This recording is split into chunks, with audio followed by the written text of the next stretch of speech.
Tuesday's Loose Women. Now, every night as we sleep, each of us dream.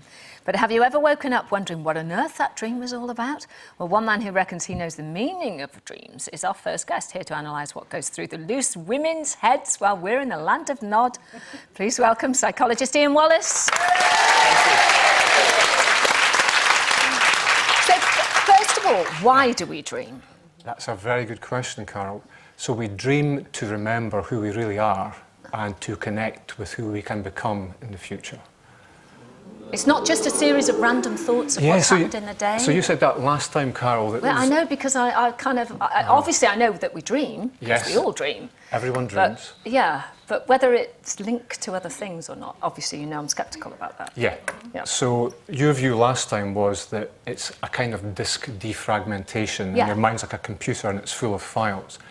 But your mind is so much more than a machine.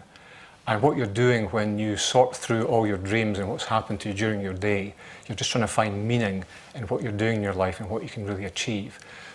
Is it like, though, a little bit like cleaning up the desktop? No. No. So all the stuff that's gone on, but because I can never work out how you can explain how someone might come into your dreams, someone who hasn't been in your life, or someone who hasn't been mentioned or talked about, or you've had no contact with for maybe 35 years, and suddenly there they are in front of you in your dream. Yeah, so the first thing we have to remember is dreams don't happen to us. We actually happen to the dream. So you create the dream, and any person that you create in your dream reflects some aspect of your own character. Oh God! Well, can you actually then dream not as you, but in a different kind of avatar? So can you dream as an alien, or can you dream as a dog or a cat, or? So you can dream any aspect of yourself. So if you dream as a dog or a cat or a tiger or a lion, if you dream as a lion, it's all about something you're very proud and confident about in waking life. How long do we dream in a night? We tend to have 5 dream episodes per night, and the first one's maybe about 10 to 15 minutes long, and then it goes up to about 40 or 45 minutes. So we dream about 2 hours per night. So you spend a 1/12 of your life dreaming. And is there any truth in the fact that you only remember them if you wake up in the middle of them? Well, we did offer some tips last time. Remember the boy band of Will, Still and Phil. So you can use that to remember your dreams every morning. Well, I used to remember my dreams so well that I used to detail them, write them down on the computer. Now I read them back and I just think, what the hell is that all about? I can't even remember them. Now, I literally get up and I think I can remember everything that's happened, and then as soon as I've put the kettle on, it's gone. And it's completely gone, but they're always stress dreams these days. Do you know what I mean? Like anxiety dreams where I can't get anywhere, I can't do anything, I've lost everything, my handbag's gone, and I can't ever find a toilet. And I wake up feeling even more stressed. So the first thing, Carol, when you wake up, do you lie completely still for 1 minute?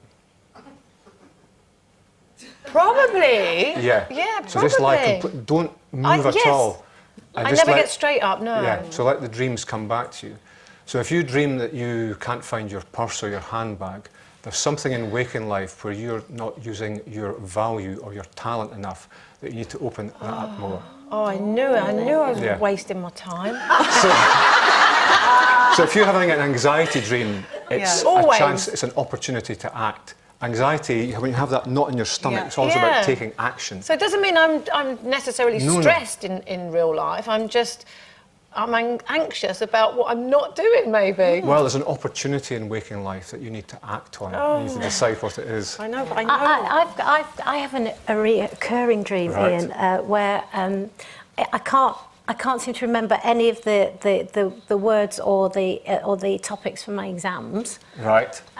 Exams that I did 30 years ago, and then suddenly the same person appears, a Canadian Mountie, appears on his horse with the full uniform on and a little moustache. And he chases me on his horse. Right. And he chases me, and it's all really fantastic countryside. And then I fall and I wake up. Right. Why? What does it mean? What is this Canadian Mountie? Specific shape. It is. But he comes back every time. So it's fantastic. So that's a combination of the 5th most common dream, not being prepared for an exam, and the first, which is being chased. So when you dream that you're not prepared for an exam, it shows that you're being too self-critical and you're judging yourself far too harshly in waking life. So people who have that dream are very often the most organised people that you can ever meet. So I imagine in waking life you're very, very organised. Anything to do... I think you are underneath. The man on the horse, anything to do with the horse is you harnessing your unconscious energy. Not for eating, not for anything No, like that. no. You don't eat like a horse. And because there's a man in uniform, which is always fantastic. Very. Yes. Very. I do wake up a little sweaty. Then you're giving yourself the authority to harness your unconscious energies, but you're judging yourself too harshly when you do that. So when you perform or you act, you probably afterwards you think, I could have done that a little bit better, or I should have done this or that. And everyone else is going, what a fantastic performance. Oh. Right, we've asked viewers for their dreams. We've had a few. So briefly here, Michelle says, this is a recurring dream since I was a teenager. I'm running upstairs to my flat and all of a sudden the direction of the stairs change. I still try to climb them, but I lose the use of my legs and then I become naked. Oh, fantastic. Naked's good for dreams, isn't it? Yeah, so that's the fourth most common dream. What, It's being naked? Naked in public, yes. Really? Yes, it is. I don't think I've had that one. Right. It's very common amongst people in the public eye. Is it? Yeah, particularly singers and musicians. Oh, right. Exposing themselves. So what about Possibly. her stairs changing direction? So anything to do with stairs is to do... Sorry. Yes. Anything to do with stairs is about making an upwards progression in your career. There's some step-by-step progress. So the dreamer's trying to decide what she wants to do in waking life. That's the change. That's the change. And then she realises the only way she can choose where she really wants to go is to open up her talents and creativity to That's everyone the else. nakedness. The naked part. Oh, I say. See? Here's one from Yasmin. She says, I have a recurring dream where I pick up a baby and it's too heavy, so heavy that I fall over with the child and can't pick it back up. What does it mean? So in this dream, anytime we dream about a baby, it's usually nothing to do with a baby in real life. It's usually to do with some labour of love, a plan that we've conceived and we're bringing into fruition. We're trying to birth this particular idea or plan that we have.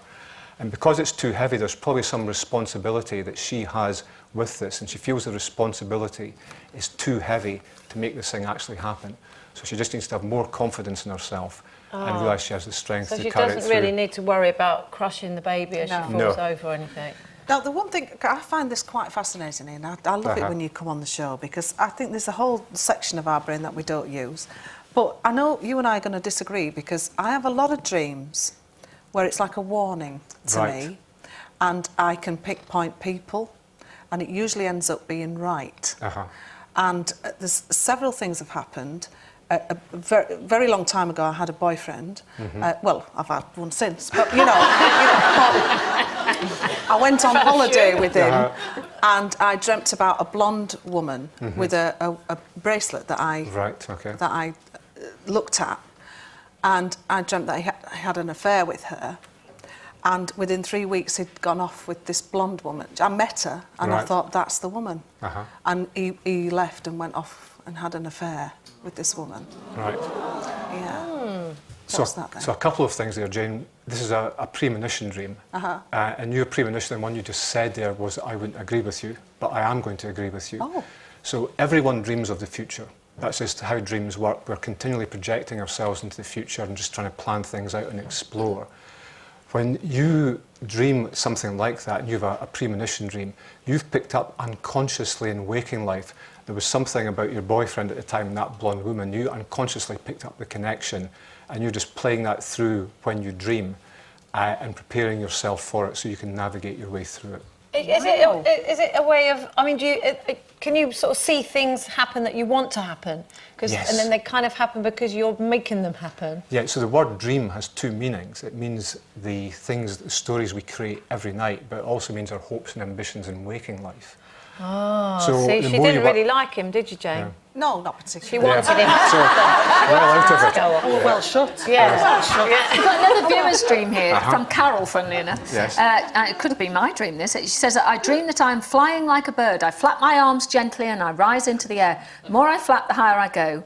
And this has been a recurring dream for years and years and years. So this is the 6th most common dream. Is it? It's flying, yes.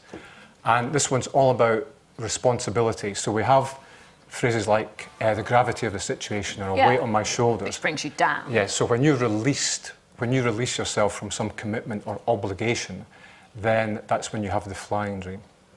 And I have flying dreams a lot. I used to be really scared of flying, and then I learned how to fly, so I now have a pilot's license. Yay. And I started off in flying dreams like Superman, but now I'm always in a small little Cessna or Piper flying myself around. And that's usually when I've done something where I've committed to do something, and then I've done it, and I can move on from that obligation. Ian, is it true that you can't actually snort and dream at the same time? That's nonsense, because so many people snore themselves awake, and that's how they remember their dreams. Yes, Oh, yes, they do, don't they? Do that whole... Yeah. It's usually on a train. What about cheese? Cheese and dreams. Oh, yeah. That's nonsense as well. It's another myth. Oh, I don't know. So I love to drop a little baby bell before I go to bed. get Stilton, gets you sorted. I think it was. The cheese of choice for the dreamer, yes. Is it rubbish then? It doesn't do Yeah, anything? so the thing with cheese is it's indigestible. So anything that you are struggling to digest when you sleep will make you more restless. So you'll tend to wake up more and you'll remember your That's a dreams a bit more. physiological effect. Yeah. Yes, Okay, well, Ian, thank you so much for coming Thank on. you. Yeah, It's been a Thank you. pleasure. Our dream analyst Thank you. here. Good morning.